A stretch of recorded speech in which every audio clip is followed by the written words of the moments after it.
Beyond the Gate spoilers tease that Jacob delivers a grim revelation to Smitty: Kenny is dead. Or so he believes. But the truth is far messier. Jacob advises Smitty to be wary of Martin, Smitty's own husband, whose past is unraveling fast. What Jacob doesn't know is that Smitty has already put the pieces together. The betrayal has festered for weeks. And now the truth cuts deep. Smitty had already thrown Martin out of the house before Jacob ever showed up. The lies, the secrets, the shadows around Martin's past were too thick to ignore. Martin's deception wasn't just personal. It was lethal. The story comes crashing down in fragment recollections that had been locked away, confessions dragged into the light. 2 years ago, on a night heavy with rain and tension, Martin and Vernon were driving back from a political meeting. They never made it home on time. A flat tire forced them to the shoulder of a forest-lined highway. The air was thick with silence until 2 figures emerged from the shadows, Kenny and his older brother. Whether it was a mugging or something else entirely, the confrontation escalated fast.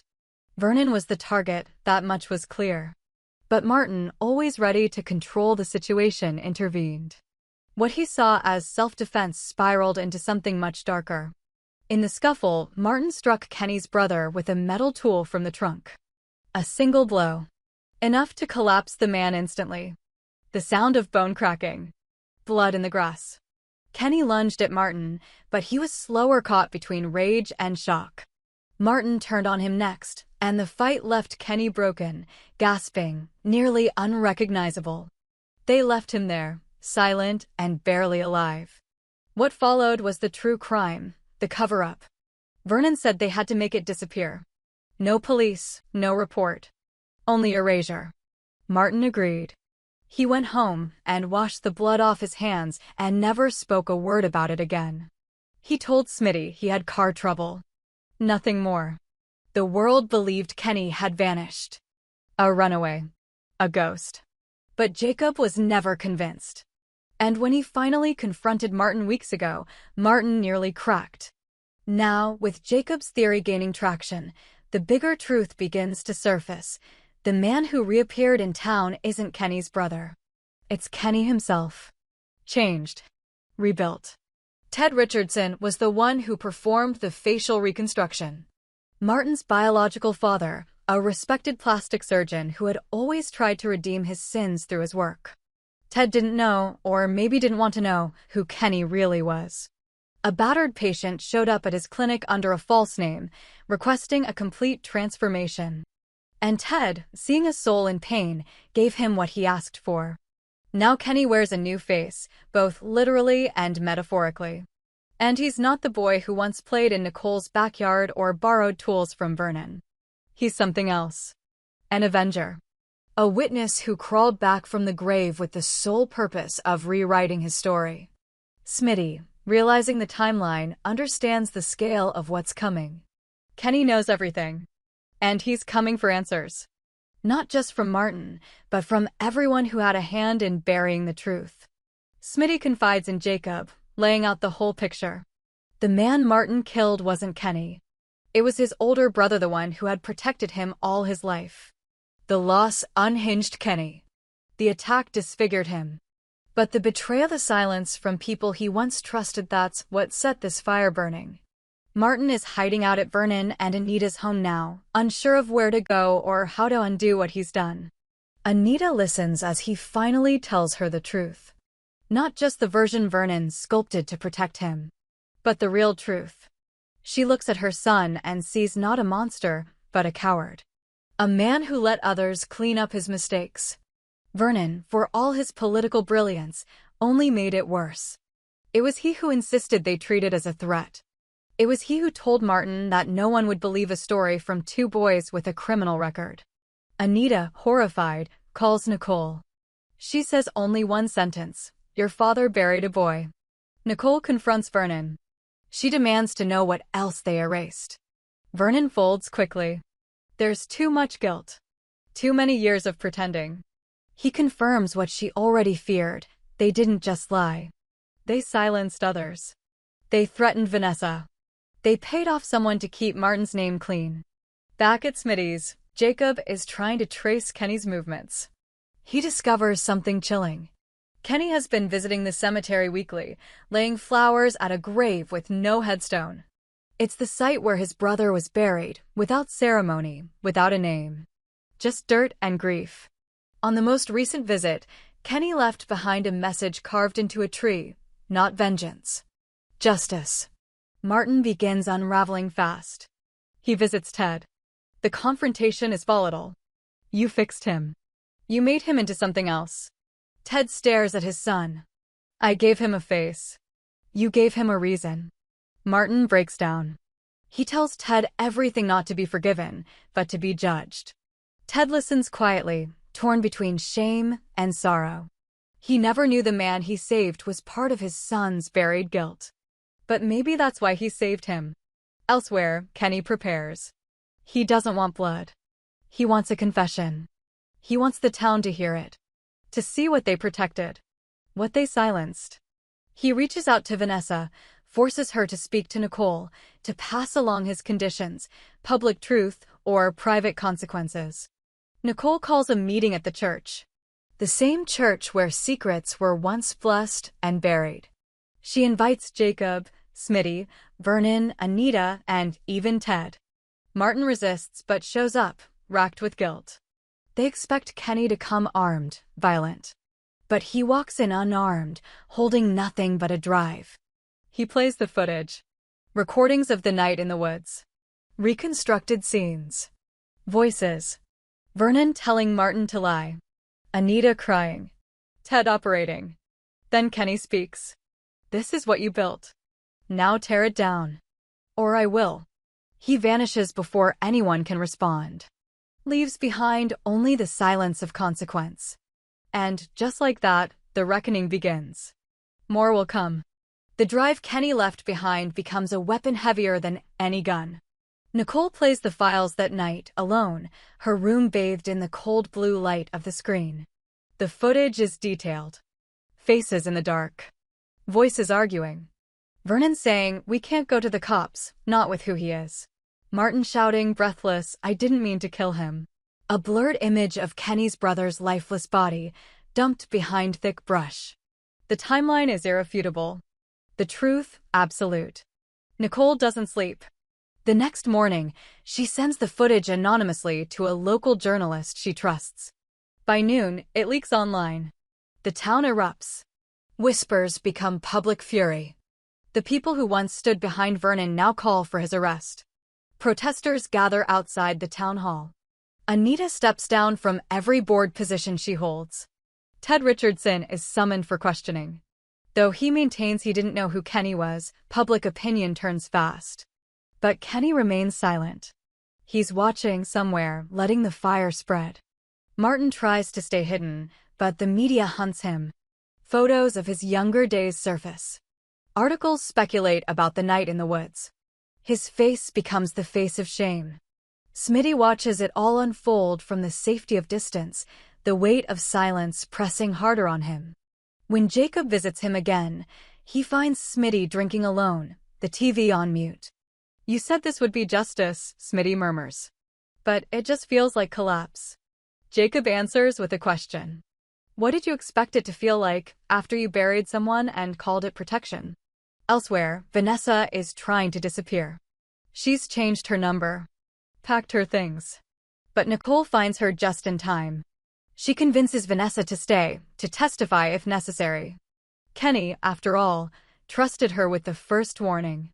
Her voice still matters. The police begin an investigation, but the momentum is slow. Political pressure pushes back. Evidence is re-examined. The old case from 2 years ago, the missing boy, the mysterious bloodstains near Route 9, the anonymous call that reported nothing aggressor faces. The pieces finally align. A warrant is issued for Martin. But Martin doesn't wait. He walks into the sheriff's office by himself. I want to confess. All of it. He gives them everything, the truth about the night, about Vernon's plan, about how they threatened Kenny into silence after the hospital visit. Even Anita's role in crafting the lie. He demands that Kenny's brother be officially declared a homicide victim. The sheriff looks at him long and hard before saying, "You're either the bravest man in this town or the most broken. Maybe both." Meanwhile, Kenny is watching the chaos unfold from a motel room. Each night, he records a message to his brother. Not for anyone else. Just him. He plays them back sometimes. Not to hear himself speak, but to hear how far he's gone from the boy he used to be. They know now. But it still doesn't feel right. You're still not here. On the fourth day after the video leaks, Kenny walks into the church. The same one where he confronted them all. Only this time, it's empty. Except for Jacob, waiting in the pews. "Why did you come back?" Jacob asks. Kenny sits. To see if it's enough. Jacob doesn't sugarcoat it. Nothing ever is. But you stopped it. You forced the truth out. That's more than most people ever get.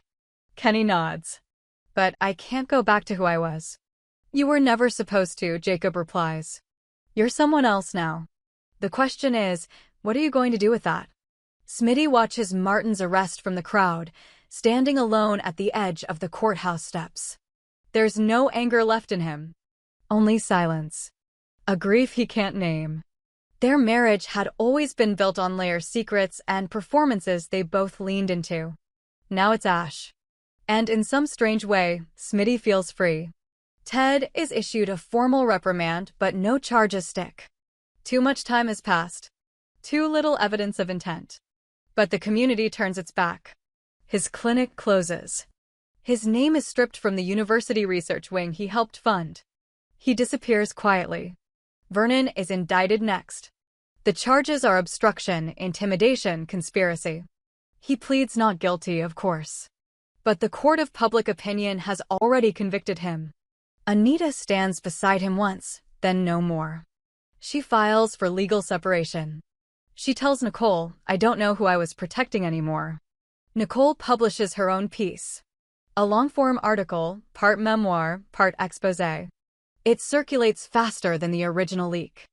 The title, "The Lie We Called Love."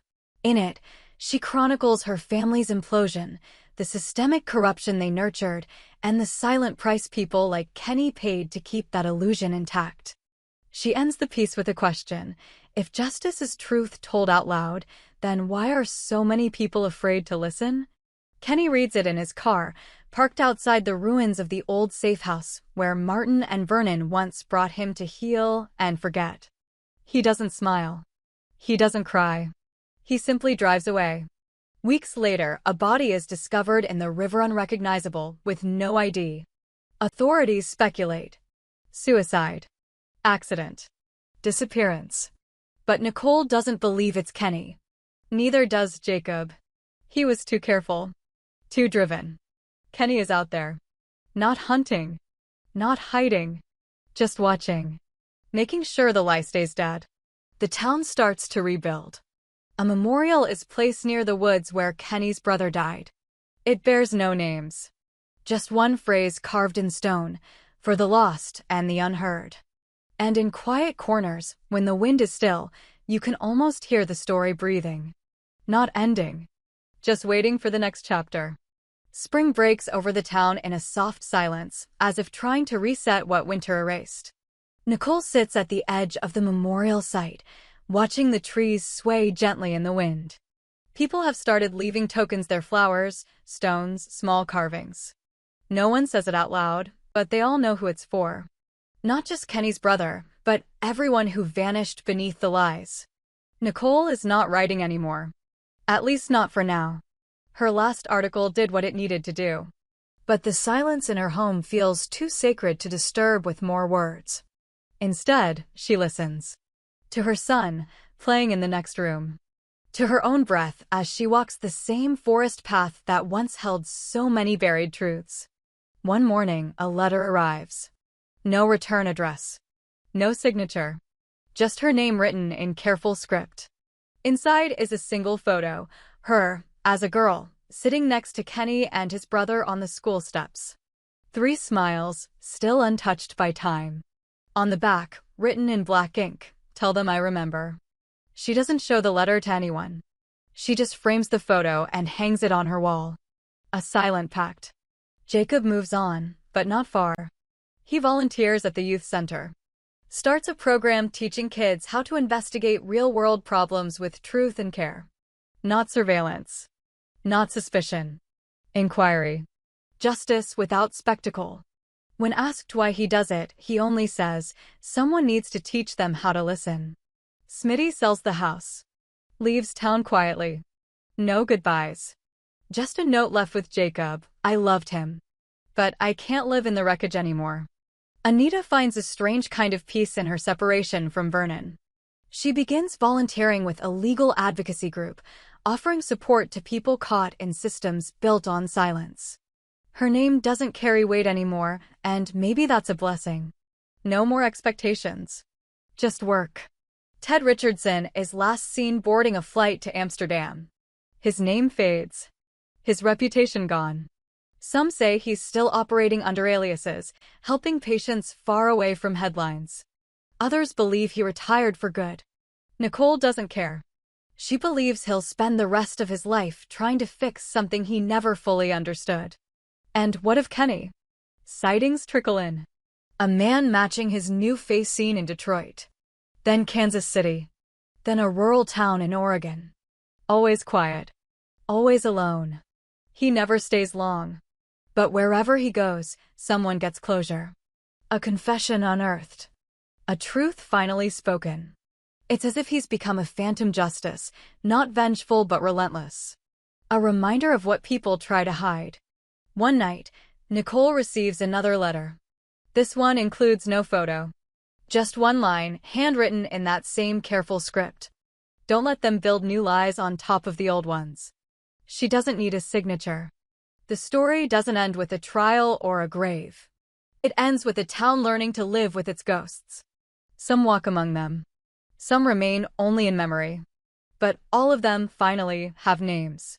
And somewhere in the quiet edges of America, a man with a changed face and an unshakable memory walks into another town. He isn't looking for revenge. He's looking for the next truth that needs to be freed.